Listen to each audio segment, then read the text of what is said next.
سلوات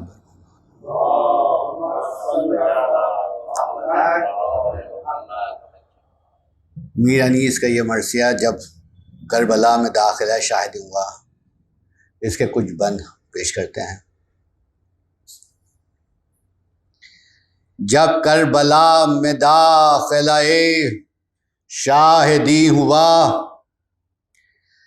دشت بلا نمونۂ خلد بری ہوا، سر جھک گیا فلک کا یہ اوج زمیں ہوا، خورشید محو حسن حسین حسی ہوا، پایا فروغ نیر دی کے ظہور سے، جنگل کو چاند لگ گئے چہرے کے نور سے،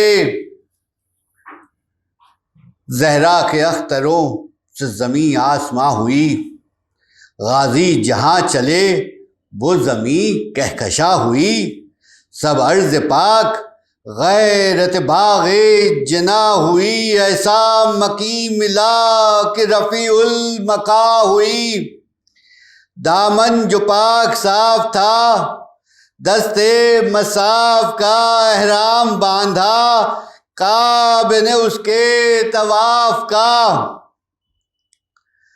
ہاتف نے دی صدا کہ زہے شان کربلا، مختار کائنات ہے مہمان کربلا، پھولوں سے آج بھر گیا دامان کربلا، بس اب نوا بہشت ہے بستان کربلا، خورشید دی کے فیض سے کیا کیا شرف ملے، روشن جس سے عرش و در نجف ملے، گل تھا چمن چمن کی بہار آئی اب قریب، باغی جو چین دے تو یہ ہے موسم عجیب، بولی یہ آشیاں سے جدا ہو کے عندلیب، آیا گلے ریاض محمد خوشا نصیب، فخر اس زمیں کا جس پہ شہ انس و جن پھرے، ارے دیکھو خدا کی شان کی جنگل کے دن پھرے،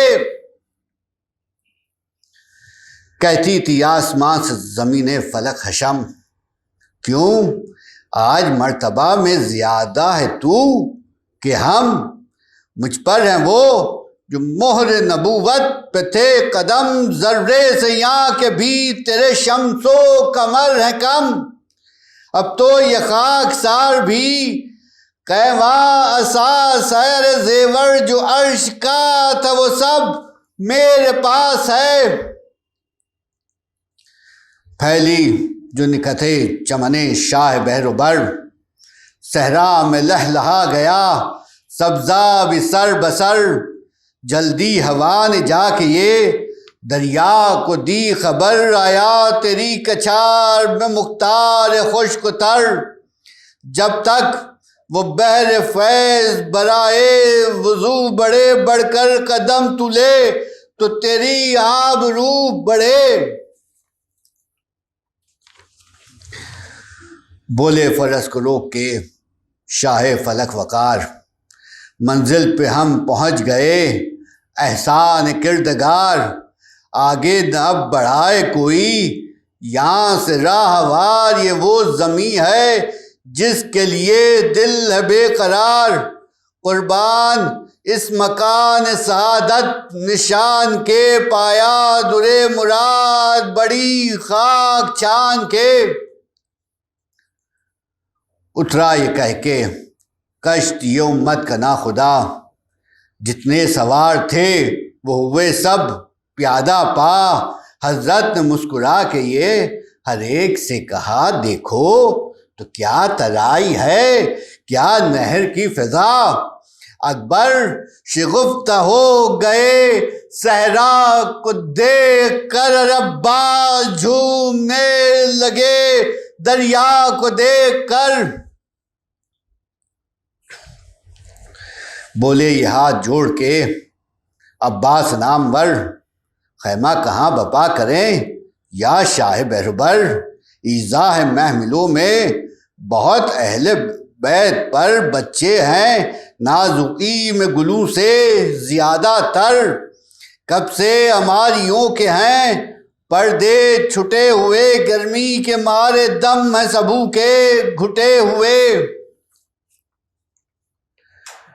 کچھ سوچ کر امام دو عالم نے یہ کہا، زینب جہاں کہیں وہی خیمے کرو بپا، پیچھے ہٹے یہ سن تہی عباس با وفا، جا کر قریب مہ ملے زینب پہ دی صدا، حاضر ہے جانثار امام غیور کار برپا، کہاں ہو خیمہ اقدس حضور کا۔ بولی یہ سن کے دختر خاتون روزگار، اس امر میں بھلا مجھے کیا دخل، میں نثار، خشکی ہو یا ترائی، چمن ہو کہ سبز زار، ہر جا مسافروں کا نگہباں ہے کردگار، مختار کائنات کے تم نور عین ہو، اترو وہاں جہاں میرے بھائی کو چین ہو۔ تھا فکر میں خاموش دو عالم کا تاجدار، کھلوا رہے تھے خیم کو عباس ذی وقار، ناگاہ اٹھا شمال کی جانب سے غبار، رایت سیاہ سرخ نظر آئے تین چار، مڑ کر کہا حبیب دے کچھ رنگ اور ہے، بولا کوئی یہ شام کے لشکر کا طور ہے۔ بولے ملازموں سے یہ عباس با وفا، دریافت تو کرو کہ ارادہ ہے ان کا کیا، آتے ہی سرکشی یہ طریقہ ہے کون سا، کہہ دو کہ اہل بیت کے خیمے کی ہے یہ جا، لازم رسول زادیوں کا احترام ہے، اترے الگ کہیں یہ ادب کا مقام ہے، کرسی نشیں ہے لخت دل سید البشر، آئین خسروی سے یہ واقف نہیں مگر، آتی ہے اڑ کے گھوڑوں کی ٹاپوں سے گرد ادھر، کیا ہے جو روکتے نہیں باغیں یہ خیرہ سر، بھولے ہوئے ہیں اس پہ کہ ہم خاک سار ہیں، شاید ہوا کے گھوڑے پہ ظالم سوار ہیں۔ اس فوج کے رئیس نے بڑھ کر کیا کلام، حکم امیر ہے یہیں اترے سپاہ شام، چھوڑیں گے ہم اسے کہ جو راحت کا ہے مقام، دریا سے ہٹ کے آپ بپا کیجئے قیام، لشکر کشی ہے بادشاہ کائنات پر، کل مورچے سپاہ کے ہوں گے فرات پر، ہم گھاٹ روکنے کے لیے آئے ہیں در، ہے آج شب کو داخلہ شمر کی خبر، سنتے ہی یہ ترائی میں گونجا وہ شیر نر، تیوری چڑھا کے تیغ کے قبضے پکی نظر، کم تھا نہ ہم ہمیں اسد کردگار سے، ارے نکلا ڈکارتا ہوا زیغم کچار سے،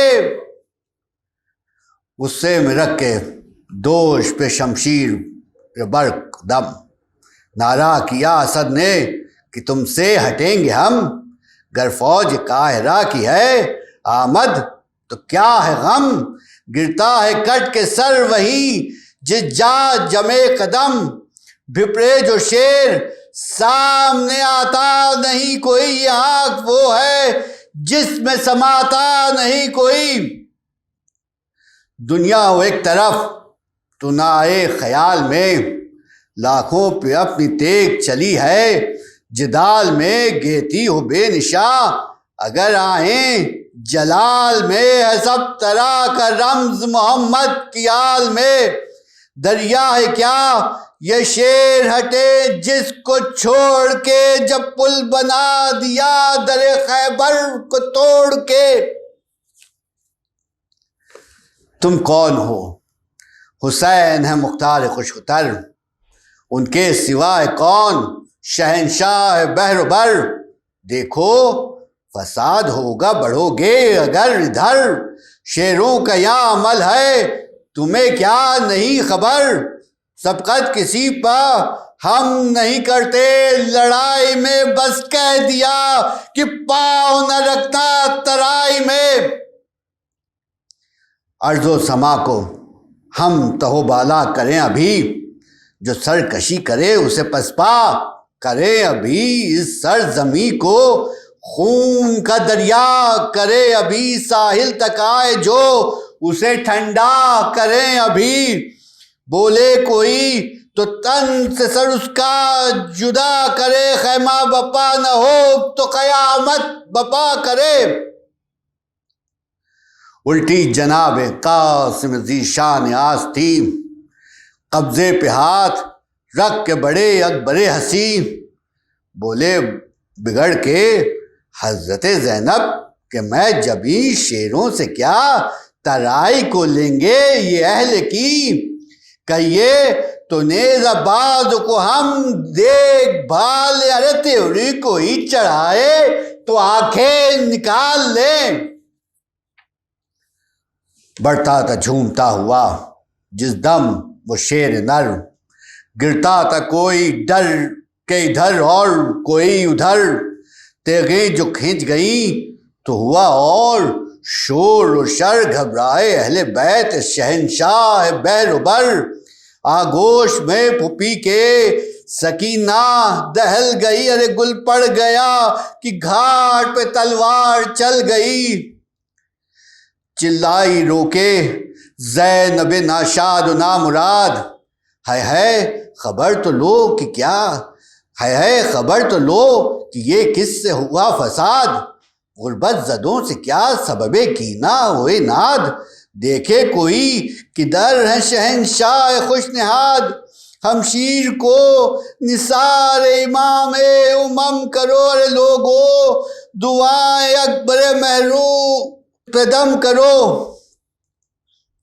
یہ بات کہہ کے رونے لگی خواہر امام، عباس ادھر غضب میں بڑے سوئے فوج شام، کرسی سے جلد اٹھ کے پکارے شہ انام، بھیا ہمارے سر کی قسم روک لو حسام، یکساں ہے بر و بر ہماری نگاہ میں، ارے غیظ و غضب کو دخل نہ دو حق کی راہ میں، آؤ تمہیں قسم ہے جناب امیر کی، بگڑو نہ سرکشی پہ سپاہ شریر کی، ہمراہ بیٹیاں ہے شہ قلہ گیر کی، سب سے جدا ہے سب سے جدا ہی چاہیے منزل فقیر کی، کیا دشت کم ہے صابر و شاکر کے واسطے، یہ اہتمام ایک مسافر کے واسطے، آقا نے دی اپنے سر پاک کی قسم، بس تھر تھرا کے رہ گیا وہ صاحب کرم، پر تھی شکن جبیں پہ نہ ہوتا تھا غیظ کم، چپ ہو گئے قریب جب آئے شہ امم، گردن جھکا دی تا نادب میں خلل پڑے، قطرے لہو کے آنکھوں سے لیکن نکل پڑے، قطرے لہو کے آنکھوں سے لیکن نکل پڑے۔ اعوذ باللہ من الشیطان اللعین الرجیم، بسم اللہ الرحمن الرحیم، الحمد للہ الذی لم یتخذ ولدا ولم یکن له شریک فی الملک ولم یکن له ولی من الذل وکبرہ تکبیرا۔ اللهم صل على محمد وآل محمد والصلاة والسلام والتحية والإكرام على الرسول الأمي مكي المدني القرشي الأبطحي سيدنا ونبينا أبي القاسم محمد، اللهم صل على محمد وآل محمد وعلى أهل بيته الطيبين الطاهرين المعصومين المظلومين المنتقمين المنتقمين أذهب الله عنهم الرجس وطهرهم تطهيرا.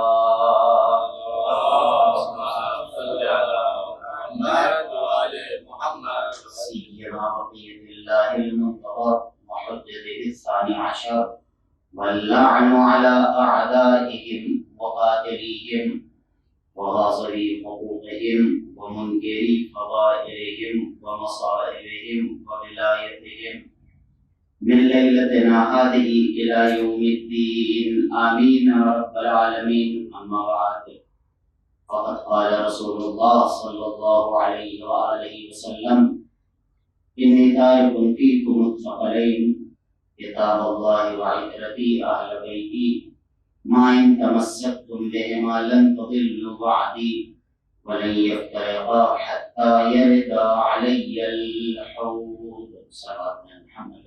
اللهم صل على محمد وآل محمد. پیغمبر اکرم صلی اللہ علیہ وآلہ وسلم کی مشہور اور معروف حدیث جس کے متعلق چیزیں عرض کی تھی.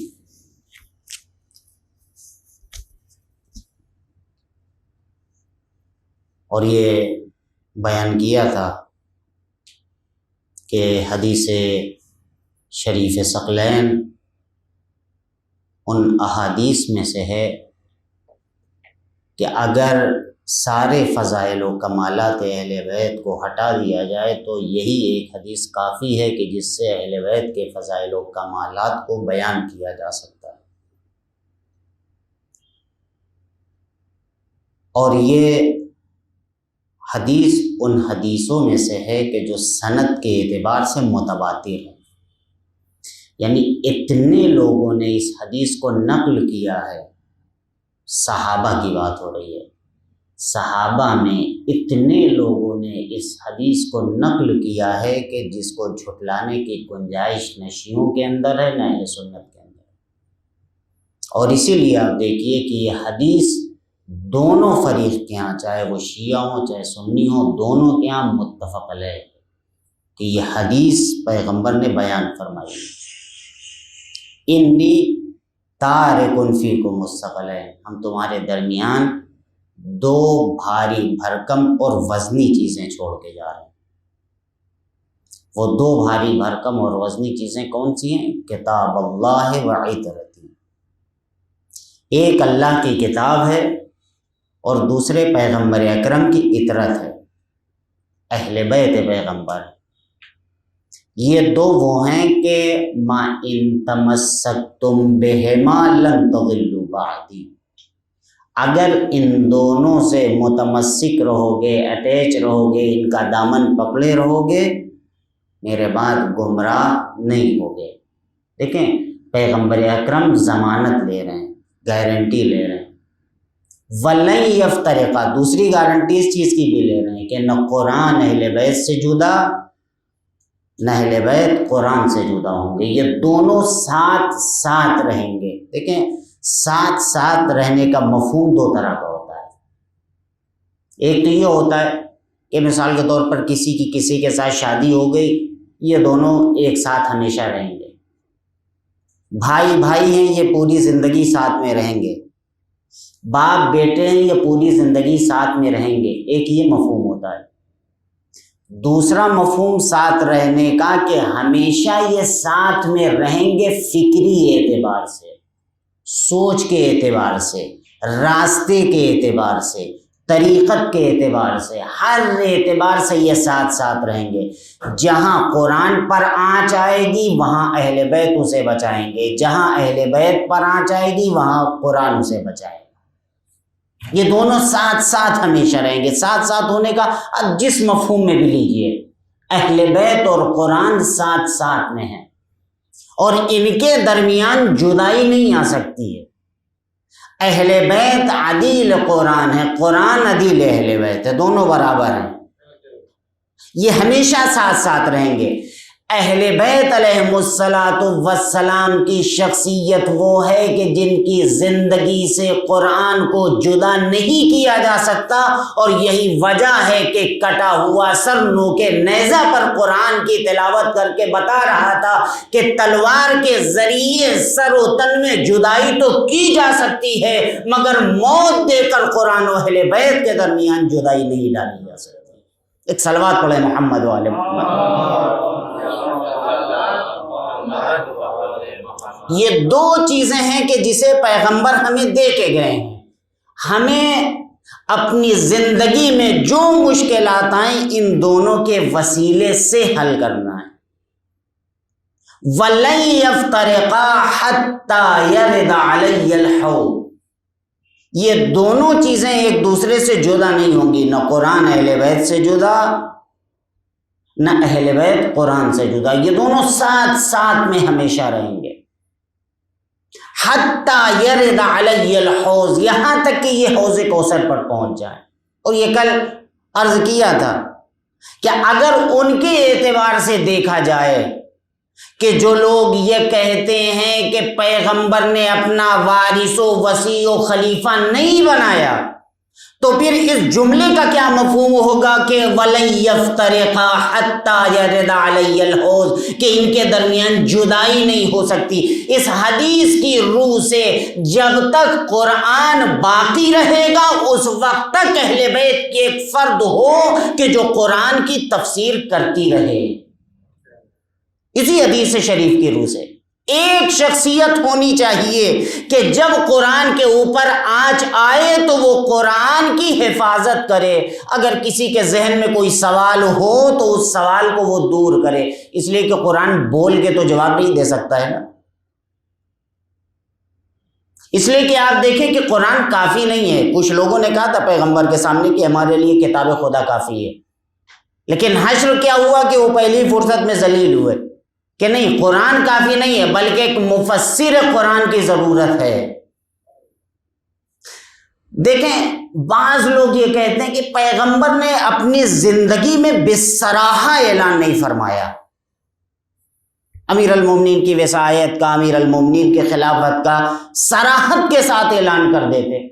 مطلب صراحت کے ساتھ کیسے اعلان کر دیتے؟ یعنی کہتے کہ ان کو اٹھا کے اپنی کرسی پر بٹھا دیتے اور کہتے کہ یہ میرے بعد خلیفہ ہیں، تو ایسا تو کیا ہے، یہ تو ہم مانتے ہیں۔ لیکن جس کو نہیں ماننا، اگر آپ اس کو دن میں سورج کے نیچے بھی کھڑا کر دیں اور کہیں گے کہ دن ہے، وہ کہے گا رات ہے، آپ اسے منوا لیجئے سورج نکلا ہے۔ نہیں منوا سکتے، اس لیے کہ جو انسان اپنی زندگی میں خدا کے وجود کو محسوس کرتا ہے اس کے بعد کہتا ہے خدا نہیں ہے، تو کوئی دنیا کی شخصیت اسے منوا سکتی ہے؟ جو آدمی باہر نکل کے کہے سورج نکلا ہوا اور کہے سورج نہیں نکلا، آپ ثابت کریے، کوئی آدمی ثابت کر سکتا ہے؟ جب ایک آدمی نہ ماننے پر آ جائے کسی چیز کو تو دنیا کی کوئی طاقت اسے منوا نہیں سکتی ہے۔ ایک صلوات پڑھیں محمد والے محمد۔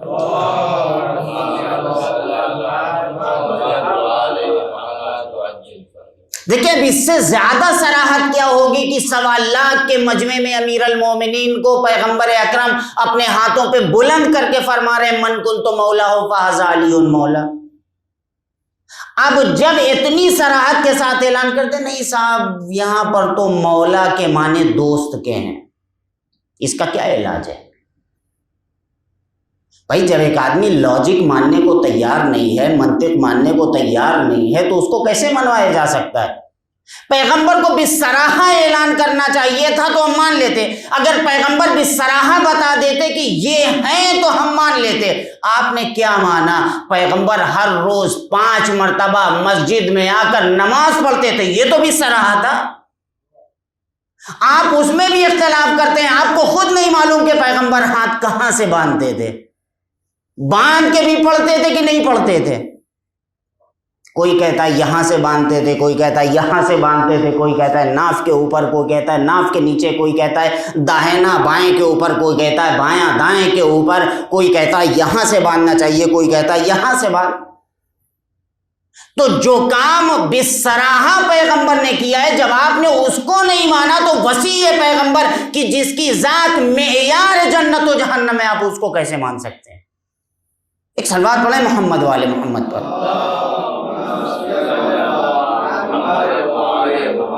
اب آپ دیکھیے آیات قرآن آ کے اعلان کرتی ہیں بسرہ قُلْ لَا أَسْأَلُكُمْ عَلَيْهِ أَجْرًا إِلَّا الْمَوَدَّةَ فِي الْقُرْبَى. پیغمبر آپ کہہ دیجئے لا اسألکم علیہ اجرا، میں تم سے کسی اجر کا مطالبہ نہیں کرتا ہوں، کوئی سوال تم سے نہیں کرتا ہوں. اتنی 23 سال میں نے تمہارے درمیان رہ کر تبلیغ کیا، محنت کی، مشقتیں اٹھائیں، زحمت کی، تکلیف برداشت کی، میں کسی چیز کا سوال نہیں کرتا ہوں. الا المودۃ فی القربى، مگر یہ کہ میں تم سے اپنے قربا کی مودت کا مطالبہ کر رہا ہوں، ان کی محبت کا مطالبہ کر رہا ہوں. اب دیکھیے اگر یہ آیے کریمہ کہ جو سورہ مبارکہ شورا کی آیت نمبر 23 ہے، یہ ایک چھوٹا سا حصہ ہے آیت کا. ایک صلوات پڑھیں محمد والے محمد.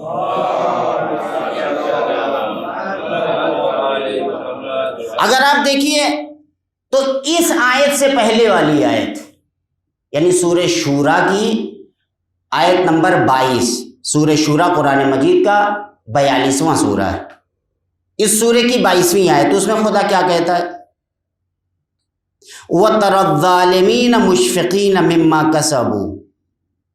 آپ دیکھیں گے کہ قیامت کے دن ظالمین عذاب کو دیکھ کر خوفزدہ ہو جائیں گے، یعنی ان کے ہوش اڑ جائیں گے، حواس باختہ ہو جائیں گے، خوف کے عالم میں ہوں گے. مما کسبوا، جو ان لوگوں نے کمایا ہے اس کی وجہ سے. وَهُوَ وَاقِعٌ بِهِمْ، اور یہ ہو کر رہے گا، ان کے اوپر عذاب یقیناً نازل ہوگا. وَالَّذِينَ آمَنُوا، لیکن جو ایمان لے کے آئے، وَعَمِلُوا الصَّالِحَاتِ، اور انہوں نے عمل صالح کیا. تو جو فرمائیے گا آیے کریمہ کے اس جملے پر خدا کیا کہتا ہے؟ جو لوگ ایمان لے کے آئے اور عمل صالح کیا، فی روضات الجنات، وہ جنت کے باغوں میں ہوں گے. دیکھیں جنت بھی باغ کو کہتے ہیں اور روضہ بھی باغ کو کہتے ہیں، اور پورے قرآن مجید میں صرف ایک مرتبہ اسی سورہ شورا کی 22ویں آیت کے اندر یہ لفظ آیا ہے روضات الجنات، اس کے علاوہ پورے قرآن میں کہیں نہیں آیا ہے. فی روضات الجنات یعنی باغوں کے باغ میں ہوں گے، جنت کے باغوں میں ہوں گے. وہ کون؟ شرط ہے ایمان اور عمل صالح کی. دوسرا لہم ما یشاؤون، توجہ فرمائیے گا، ان کے لیے جنت میں وہ ہیں جو چاہیں. اب دیکھیے دنیا میں اور آخرت میں کیا فرق ہے. دنیا انسان کی خواہشوں کی تکمیل کی جگہ ہے، اللہ نے اسی لیے بھیجا نا جو اپنی اپنی خواہشات کو مکمل کرو. دنیا انسان کے خواہشات کی تکمیل کی جگہ ہے، لیکن آخرت انسان کے خواہشات کے تسکین کی جگہ ہے. یہاں انسان کی خواہشات کو کبھی تسکین اور سکون نہیں ملتا ہے. کسی کے پاس سائیکل آ گئی، اس نے 1 مہینہ چلایا، 2 مہینے، 6 مہینے، 1 سال، اس کے بعد اس کے دل میں آتا ہے یار ایک اسکوٹی ہوتی تو بہت اچھا ہوتا. خیر کہیں سے قرضہ کر کے ادھار بالی لے کے اس نے اسکوٹی لے لیا، کچھ دن چلایا، نہیں اس پہ تھوڑا سا بھگانے میں مزہ نہیں آتا ہے، کیا ہونا چاہیے؟ بائک. آ گئی بائک، نئے نئے ماڈل آ رہے ہیں، نہیں یہ بیچ کے دوسری لیں، وہ لے لیا، 4 ویلر لے لی. اس کے بعد مہنگی مہنگی گاڑیاں آ رہی ہیں، اسے لیتا گیا. کیا انسان کی خواہش رکی؟ اللہ نے دیا ہے آپ کو، لیتے جائیے. بات اس کی نہیں ہے کہ صحیح ہے یا غلط، بات یہ ہے کہ اس دنیا میں انسان کی خواہش کبھی پوری نہیں ہوتی ہے. اللہ دیتا گیا ہے، اپنی خواہشات کو مکمل کرتے رہو، لیکن تسکین نہیں ملے گی. تسکین کہاں ملے گی؟ آخرت میں. شرط ہے اگر تم ایمان لے کے آؤ گے، عمل صالح کرو گے، جو چاہو گے تمہیں دیں گے. توجہ فرمائیے گا، جو چاہو گے دیں گے. انسان کی خواہش کیا ہوتی ہے کہ آنکھ بند کرے جو چاہے مل جائے، مگر یہ دنیا میں پورا نہیں ہوتا ہے، یہ آخرت میں ہوگا۔ دو چیزیں، پہلی چیز فی روضات الجنات، دوسری چیز لہم ما یشاؤون، جو چاہیں ان کے لیے حاضر ہے، تیسری چیز عند ربہم، وہ پروردگار کے پاس ہوں گے، اپنے رب کے پاس ہوں گے، اپنے رزق دینے والے کے پاس ہوں گے۔ یہ تین چیزیں ہیں جو یہ آیہ کریمہ بیان کر رہی ہے۔ اس کے بعد ذالک هو الفضل الکبیر، یہی فضل کبیر ہے، سب سے بڑا فضل یہی ہے کہ انسان اللہ کے پاس رہے، جو چاہے اسے ملتا جائے۔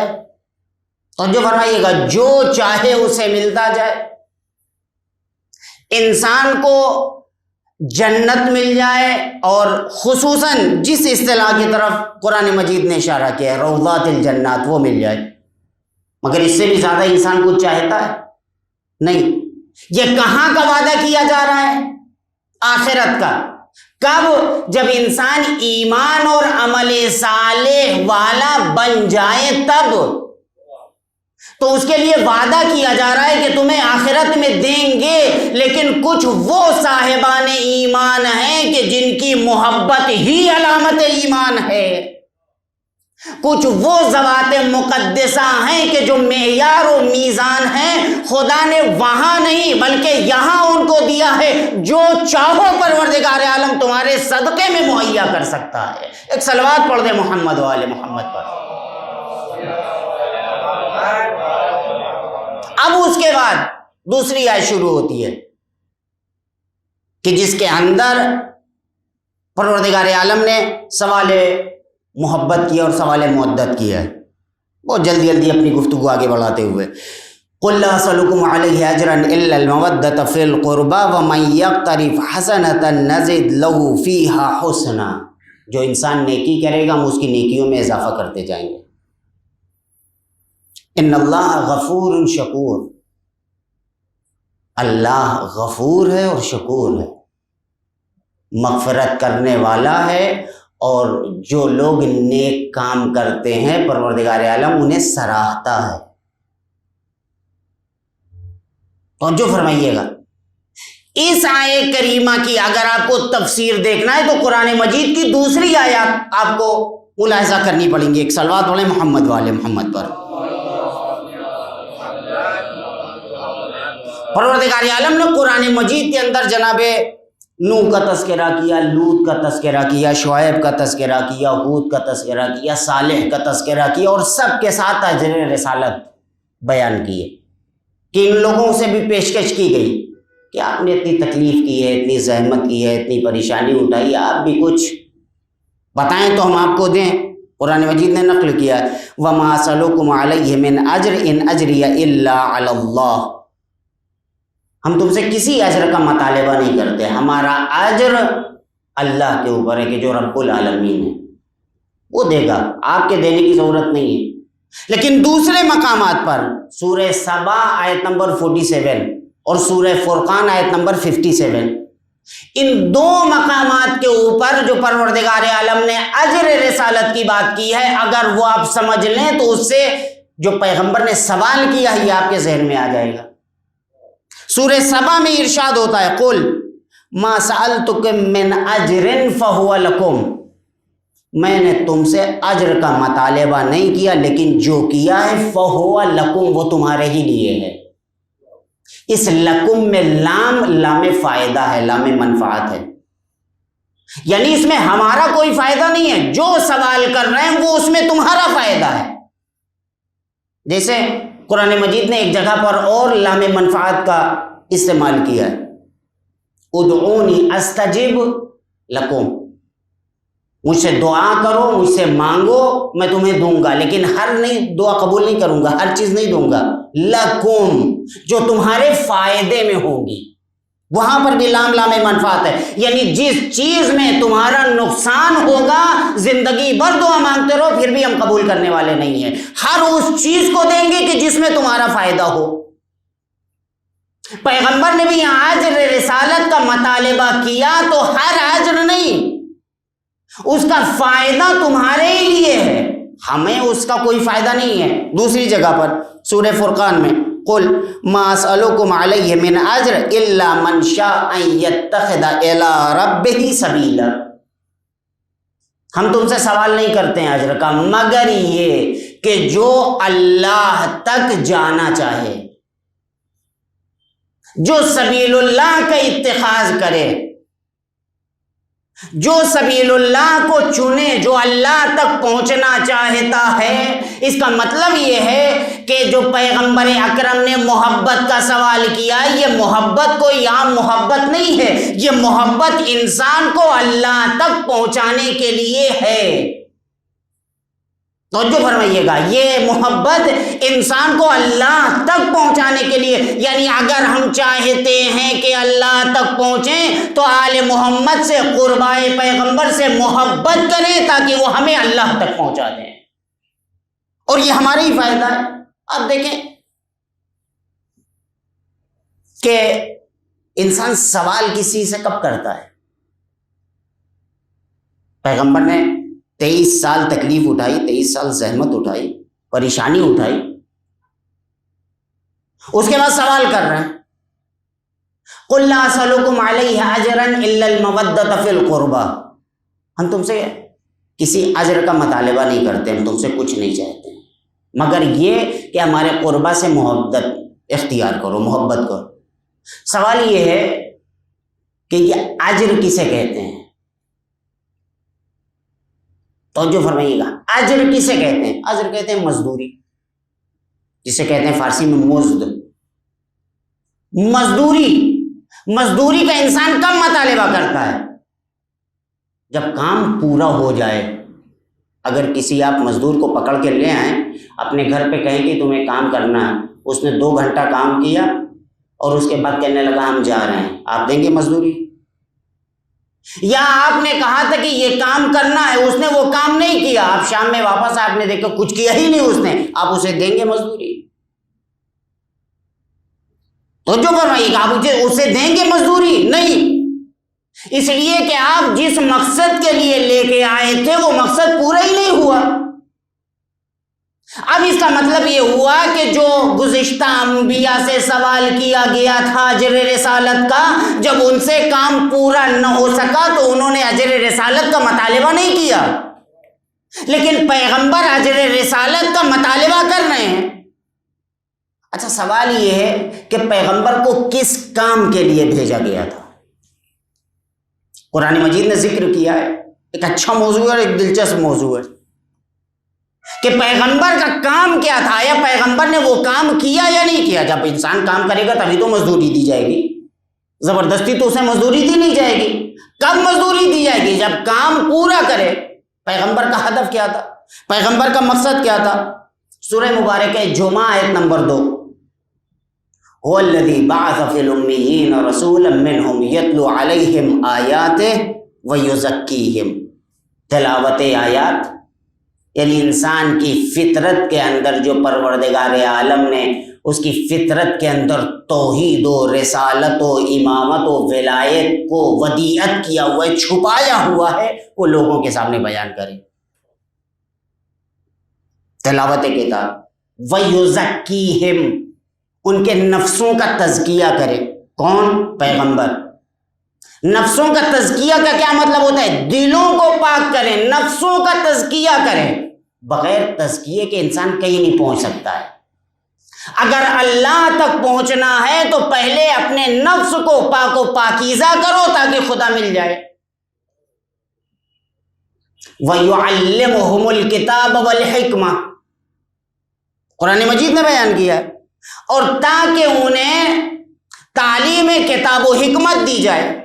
اب سوال یہ پیدا ہوتا ہے کہ کیا پیغمبر نے اپنے اس مقصد کو پورا کیا ہے؟ انسانوں کی فطرت کے اندر جو پروردگار عالم نے ودیعت کیا تھا، چاہے وہ توحید ہو، چاہے وہ نبوت ہو، چاہے وہ ولایت ہو، اسے پورا کیا؟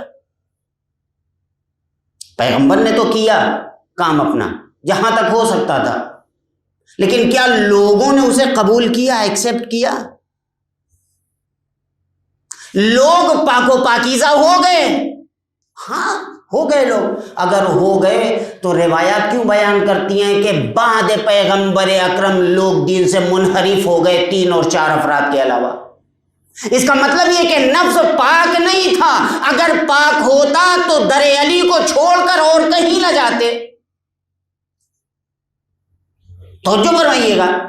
لوگ منحرف کیوں ہوئے؟ اس لیے کہ تزکیہ نفس نہیں تھا ان کے یہاں، دل ان کا پاک نہیں تھا، ضمیر پاک نہیں تھا، نیتیں پاک نہیں تھی، عمل پاک نہیں تھا، کچھ پاک نہیں تھا. تو در علی کو چھوڑ کے اور جگہ چلے گئے. قرآن نہیں سمجھے، حکمت الہی نہیں سمجھے. قرآن مجید یہی کہہ رہا ہے کہ اس نے اپنے رسول کو بھیجا ان پڑھوں میں. توجہ فرمائیے، اس کا یہ مطلب نہیں ہے کہ رسول بھی نعوذ باللہ ان پڑھ تھے. ان پڑھوں میں بھیجا، امیین میں بھیجا. کس لیے؟ تاکہ انہیں تعلیم دے سکے پیغمبر. ان کا تزکیہ نفس کیا، کس نے فائدہ اٹھایا؟ نہیں ہوا، کام مکمل نہیں ہوا. دوسری جگہ قرآن مجید اشارہ کر رہا ہے. ایک صلوات پڑھے محمد و آل محمد.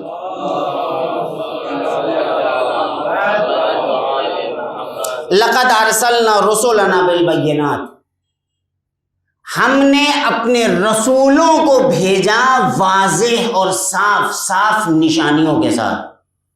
وَأَنزَلْنَا مَعَهُمُ الْكِتَابَ وَالْمِيزَانَ، اور ہم نے ان کے ساتھ کتابیں بھی نازل کی، میزان بھی نازل کیا. کتابیں آئیں مرسلین کے ساتھ. میزان کون ہے؟ روایت کہتی ہے کہ میزان یعنی امام علیہ الصلوۃ والسلام. آپ کہیں کہ رسولوں کے ساتھ میزان صحیح ہے.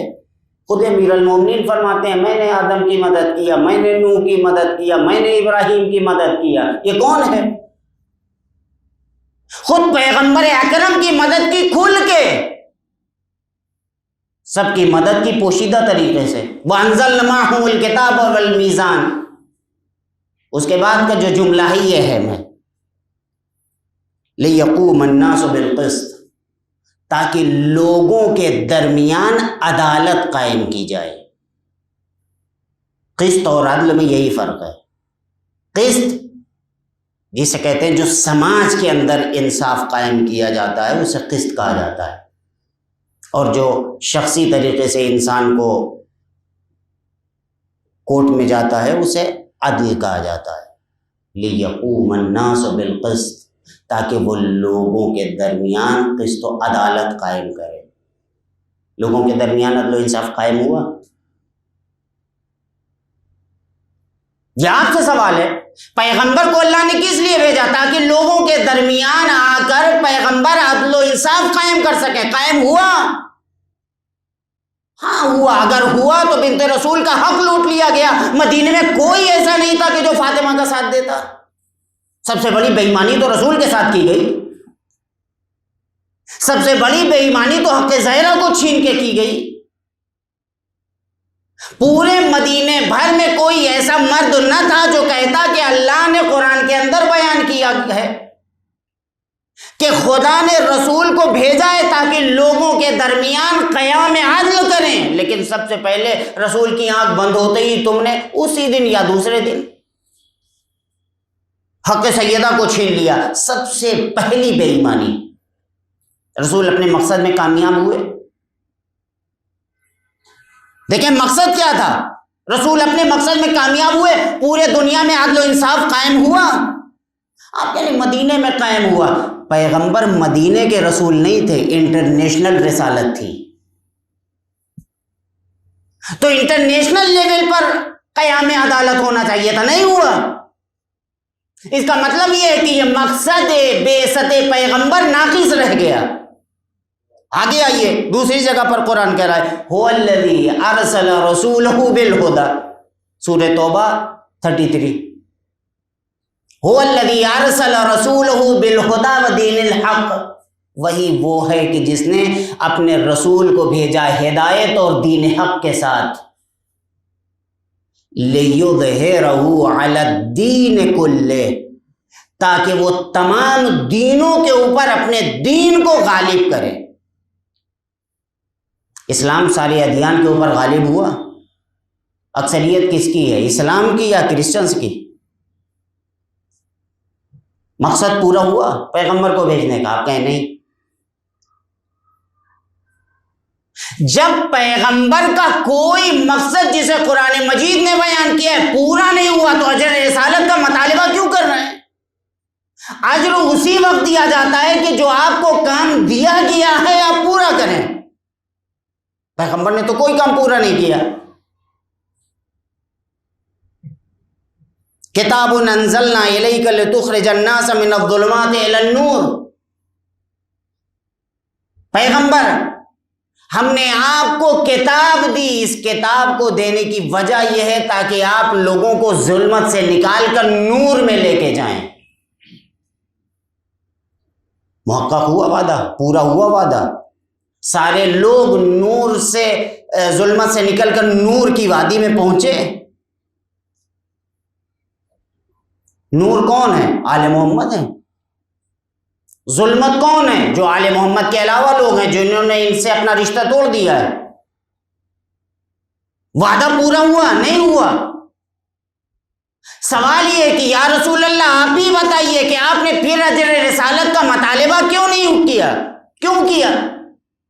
جب آپ کو جو ذمہ داریاں پروردگار عالم نے آپ کے حوالے کی تھی، آپ کو دی تھی، آپ نے کسی ذمہ داری کو پورا نہیں کیا تو آپ سوال کیوں کر رہے ہیں؟ فرمایا اگرچہ ہم نے نہیں کی لیکن ہمارا ہی اپنا آئے گا جو دنیا میں قیام عدل بھی کرے گا، اسلام کو غلبہ بھی دے گا۔ اس لیے کہ ہم محمد نہیں ہیں بلکہ اولنا محمد و آخرنا محمد و اوسطنا محمد و کلنا محمد، ہمارا پہلا بھی محمد ہے، آخر بھی محمد ہے، اوسط بھی محمد ہے، ہم سب کے سب محمد ہیں، چاہے یہ کام محمد الرسول اللہ کریں چاہے یہ امام زمان علیہ الصلوۃ والسلام کریں۔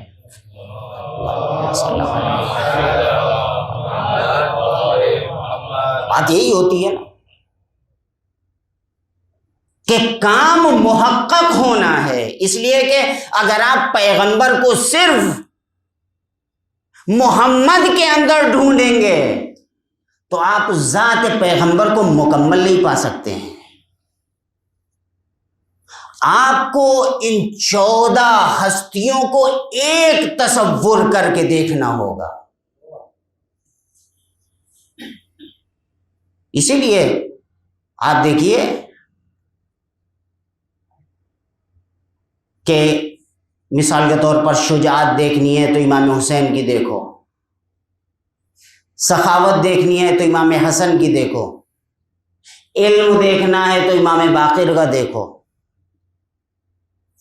قزم خیز دیکھنا ہے تو امام کاظم کا دیکھو۔ ساری چیزیں تقویٰ دیکھنا ہے اور ساری چیزیں آپ خود بہتر جانتے ہیں کہ ہر امام کو اس کی خصوصیت کے اعتبار سے ایک لقب دیا گیا۔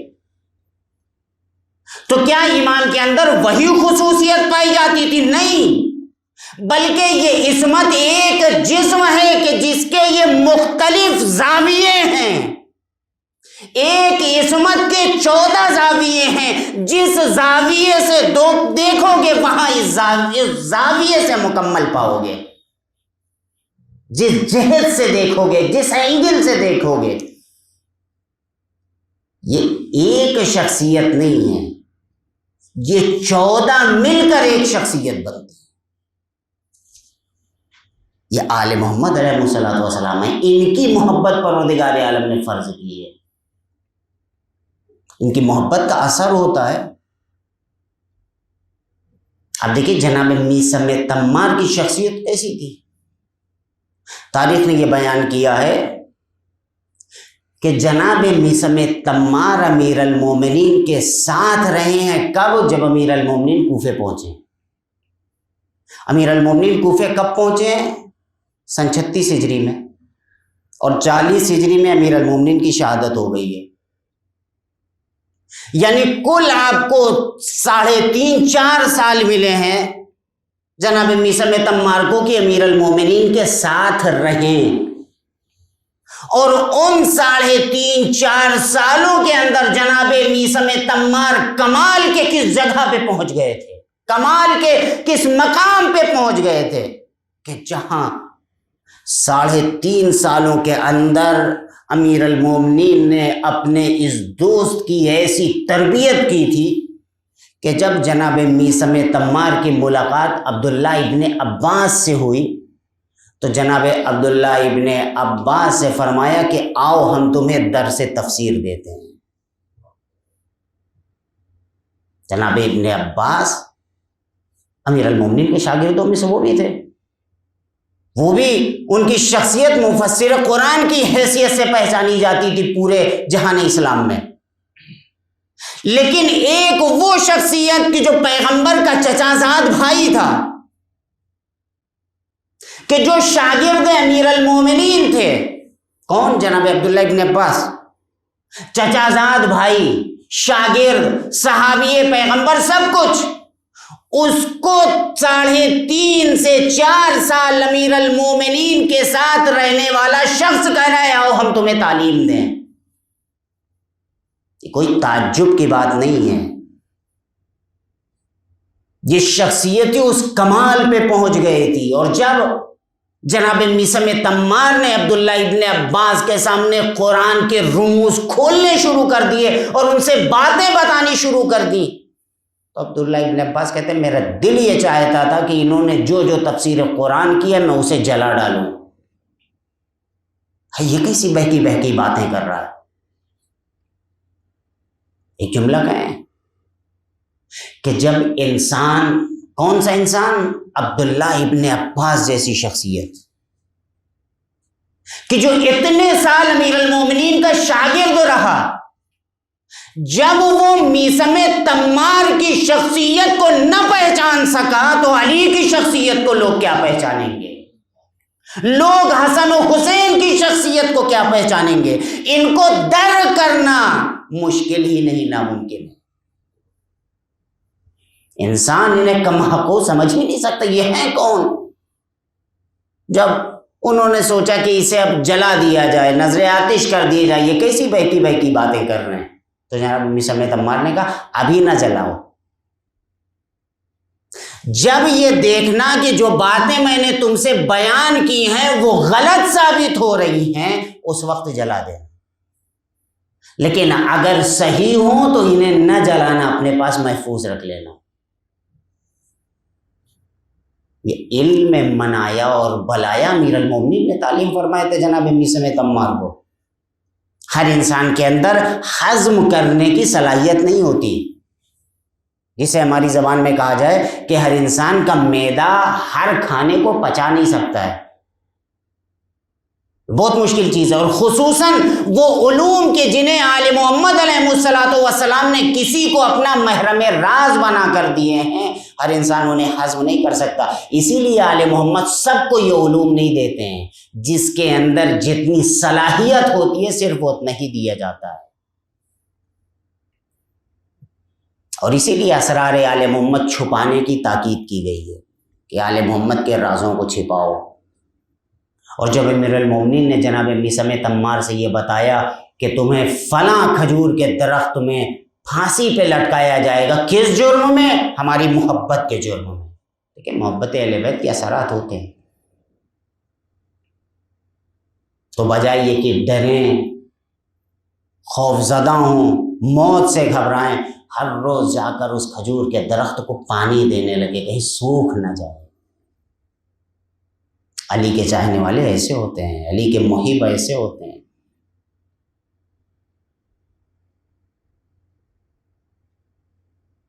یہ دوسروں کو محبت علی پر وادار کرتے تھے، موٹیویٹ کرتے تھے۔ آپ دیکھیں کہ ہم آل محمد کو نہیں پہچان سکتے ہیں، جب تمار کی شخصیت کو ہم درک نہیں کر سکتے تو خاک علی کو سمجھیں گے کون تھے؟ خاک سمجھیں گے امام حسین علیہ السلام کون تھے؟ ہم تو وہ ہیں کہ جب شہدائے کربلا کا تذکرہ کرتے ہیں تو کہتے ہیں یا لیتنی کنت معکم فافوز فوزا عظیما، کاش ہم آپ کے ساتھ ہوتے تو فوز عظیم پر فائز ہو جاتے۔ ان کے ساتھ ہونا فوز عظیم پر فائز ہونے جیسا، ان کی محبت پر مرنا ہی انسان کی سب سے بڑی کامیابی ہے۔ اور اسی لیے آپ دیکھیے کہ خود سنی عالم فخر الدین رازی، جسے امام المشککین کہا جاتا ہے، جو ہر چیز میں شک کرتا تھا، اس نے الکشاف جو زمخشری کی تفسیر ہے اس سے ایک روایت نقل کی ہے اسی آیہ معدت کے ضمن میں، ایک لمبی روایت ہے پیغمبر اکرم سے، اور اس کا پہلا جملہ ہم سب سن چکے ہیں اور سب جانتے ہیں، لیکن وہ ایک جملہ نہیں ہے، الا ومن مات علی حب آل محمد مات شہیدا، آگاہ ہو جاؤ جو آل محمد کی محبت میں مرتا ہے وہ شہید مرتا ہے۔ اسی تفسیر اہل سنت کا جملہ ہے کہ پیغمبر نے یہ حدیث بیان فرمائی اسی آیہ کریمہ کے ضمن میں، الا ومن مات علی حب آل محمد مات تائبا، جو لوگ آل محبت کی محبت میں مر جاتے ہیں وہ توبہ کیے ہوئے مرتے ہیں۔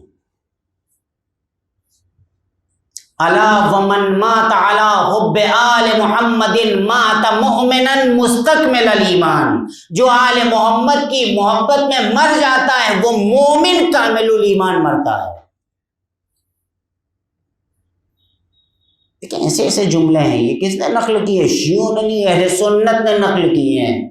اس کا مطلب یہ ہے کہ آل محمد کی محبت کے اندر وہ اثرات ہیں کہ جو ہم محسوس نہیں کر پا رہے ہیں، اور اس کے اثرات زندگی میں جو ظاہر ہوتے ہیں وہ تو ظاہر ہی ہوتے ہیں، مرنے کے بعد اس کے اثرات زیادہ دکھتے ہیں، بلکہ ادھر موت کا مرحلہ شروع ہوتا ہے اور اس وقت سے انسان اپنی آنکھوں سے اثرات عشق علی محسوس کرنا شروع کر دیتا ہے، دیکھنا شروع کر دیتا ہے۔ نزع کے عالم میں جب روح قبض ہو رہی ہو، اس وقت جب اسے قبر میں اتارا جا رہا ہے، اس وقت جب اسے قبر میں سلا دیا گیا، جب منکر و نکیر آتے ہیں، جب حساب و کتاب ہوتا ہے، جب سوال و جواب ہوتا ہے، سارے اثرات محبت کے اس وقت انسان اپنی آنکھوں سے دیکھتا ہے۔ ہم نے تو سوچا بھی نہیں تھا، ہم نے تو درک بھی نہیں کیا تھا، ہم سمجھیں آل محمد علیہ الصلوۃ والسلام کون ہے۔ دیکھیں جب اہل بیت علیہ الصلوۃ والسلام کا لٹا ہوا قافلہ شام پہنچا تو ایک بوڑھا مسجد سے نکلا اور اس کی نظر جیسے ہی قیدی توق و سلاسل امام سجاد کے اوپر پڑی، اس نے گالیاں دینی شروع کر دی، ناسزا کہنا شروع کر دی، برا بھلا کہنا شروع کر دی۔ وہ جب گالیاں دیکھ کر خاموش ہو گیا تو امام سجاد علیہ الصلوۃ والسلام فرماتے ہیں، بھائی کیا تم مسلمان ہو؟ کیا تم نے قرآن مجید کی یہ آیت پڑھی ہے، قُل لَا أَسْأَلُكُمْ عَلَيْهِ أَجْرًا إِلَّا الْمَوَدَّةَ فِي الْقُرْبَىٰ؟ ہم نے پڑھی ہے۔ امام فرماتے ہیں ہم وہی قربائے پیغمبر ہیں۔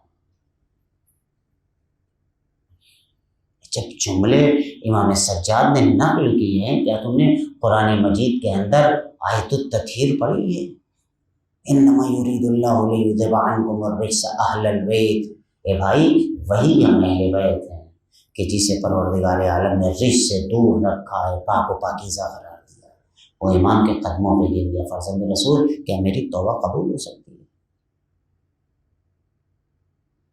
جانتے ہیں امام سجاد علیہ الصلوۃ والسلام کے لیے سب سے بڑی مشکل اسی شام میں، اسی لیے جب پوچھنے والے نے پوچھا فرزند رسول آپ پر سب سے بڑی مصیبت کہاں ہے، آپ نے فرمایا الشام الشام الشام۔ ایسے تو کربلا سے مصیبتیں شروع ہوئی، امام سجاد علیہ الصلوۃ والسلام نے اپنے ہاتھوں سے شہداء کے ٹکڑے ٹکڑے جنازے کو دفن کیا۔ آج میرا دل چاہتا ہے کہ امام سجاد کی مصیبتیں بیان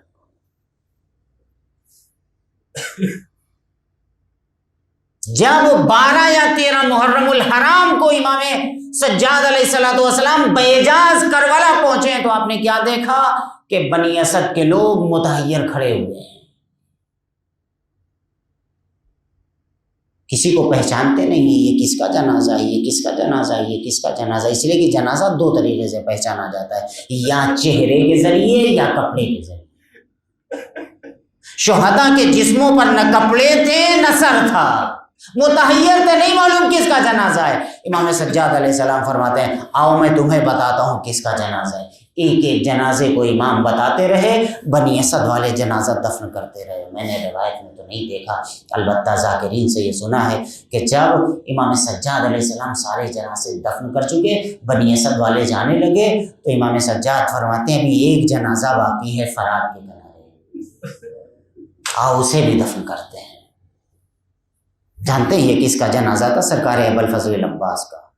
فرات کے کنارے پہنچے، قبر تیار ہوئی، کھجور کی چٹائی میں جسم کے ٹکڑوں کو جمع کیا گیا۔ امام سجاد قبر میں اپنے چچا کی میت کو لے کے اترے، قبر میں رکھا اور اس کے بعد بنی اسد والوں کی طرف متوجہ ہوئے، اے بنی اسد والو تم ذرا قبر سے دور چلے جاؤ، میں چچا سے اپنے کچھ باتیں کرنا چاہتا ہوں۔ بنی اسد والے دور چلے گئے، امام سجاد دیر تک قبر سے نہ نکلے۔ ایک مرتبہ بنی اسد والوں کو تشویش ہوئی، امام سجاد قبر سے کیوں نہیں نکلتے؟ قریب آئے، کیا دیکھا کہ بیمار اپنے چچا کے سینے کے اوپر سر رکھے ہوئے فریاد کر رہے، چچا خیمے جلا دیے گئے، چچا پھوپھیوں کی چادریں چھین لی گئی، پھوپھیوں کے منہ پر تماچے مارے گئے، ابن زیاد کے دربار میں لے جایا گیا، چچا ارے بازار کوفہ میں آپ کی بہنوں کو پھرایا گیا، اے چچا ارے میرے ہاتھوں میں ہتھکڑیاں، پیروں میں بیڑیاں، گلے میں دوت خاردار کے ساتھ مجھے کربلا سے کوفہ لے جایا گیا۔ اے چچا ارے پھوپھی کے جب بھی تازیانہ مارا جاتا ہے فوراً پکارتی ہے، اے میرے عباس، اے میرے غیرتدار بھیا، ارے میری مدد کرو۔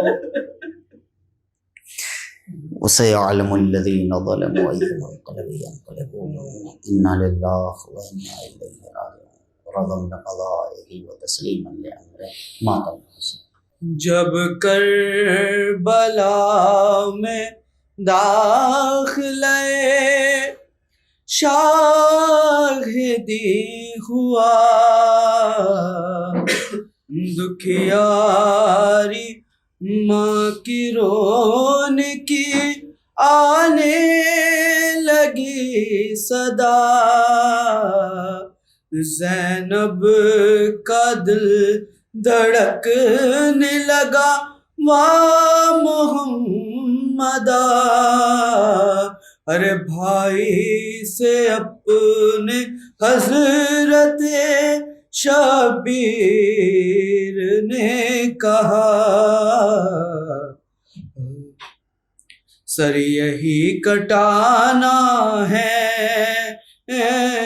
خیمے گاڑ دو عباس، سر یہی کٹانا ہے، خیمے گاڑ دو عباس، سر یہی کٹانا ہے، خیمے گاڑ دو عباس، دین کو بچانا ہے، خیمے گاڑ دو عباس، سر یہی کٹانا ہے، خیمے گاڑ دو عباس، آنے والے ہیں ابھی حبیب، قربی آنے والا ہے، آنے والے ہیں ابھی حبیب، قربی آنے والا ہے،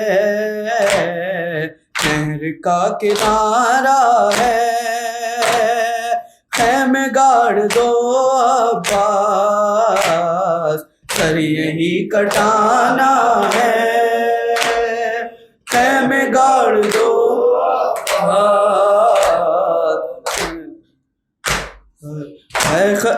اے خلیل آ جاؤ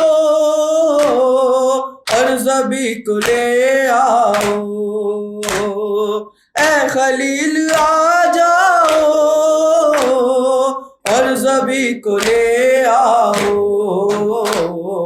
خواب پورا ہونا ہے، خیمے گاڑ دو عباس، سر یہی کٹانا ہے،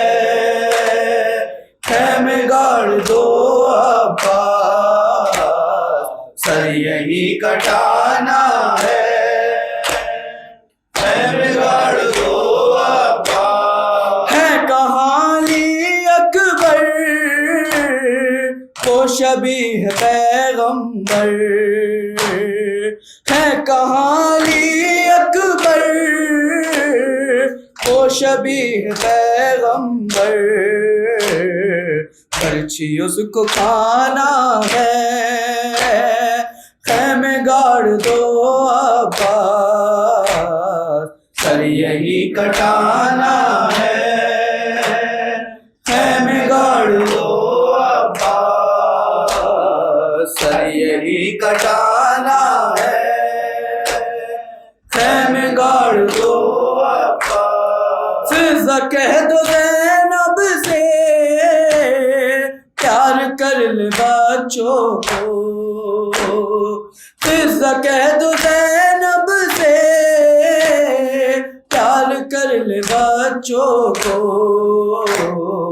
دونوں کو ہی مرنا ہے، خیمے گاڑ دو عباس سر یہی کٹانا ہے، خیمے گاڑ دو عباس سر یہی کٹانا ہے، خیمے گاڑ دو عباس۔ بھائی کا وہ پیارا ہے، نور چشم فروا ہے، بھائی کا وہ پیارا ہے، نور چشم فروا ہے، کربلا کا دولہا ہے، خیمے گاڑ دو عباس سر یہی کٹانا ہے، خیمے گاڑ دو